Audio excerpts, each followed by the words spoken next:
અમૃત પુષ્પ કેન્દ્ર રાજકોટ ઉમેશ કામરિયા. હવે આ બેન કોને લઈને આવતા હતા ને એને શું તકલીફ હતી એના શબ્દમાં સાંભળીએ. તમારું નામ? જયશ્રીબેન, ગામ? રાજકોટ. હવે જોરથી બોલજો.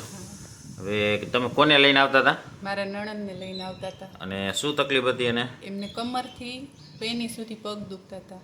અને કેટલા સમયથી? 5 વર્ષથી.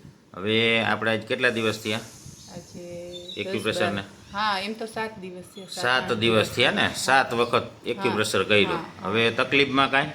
ના, અત્યારે તો કાંઈ નથી તકલીફ. બધું રેડી? હા, રેડી. હવે તમારી જ ઘરે રહે છે ને અત્યારે? હવે કામ પણ કરે છે ને બધું? હા. તકલીફમાં તમને કાંઈ લાગે?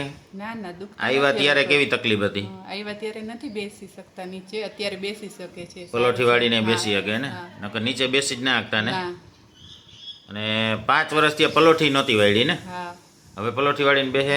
જમવામાં, બેસવામાં બધી હા, બેસી છે. રેડી? રેડી. બીજાને શું કહેવા માંગો તમે? બીજાને કાંઈ નહીં, જેને પણ દુખતા હોય એ આવજો, અહીંયા સારું છે એના માટે. તમે તમારા નણંદને લઈને આવો ને તમે રિઝલ્ટ જોયું એટલે. હા હા. જય દ્વારકાધીશ. જય દ્વારકાધીશ.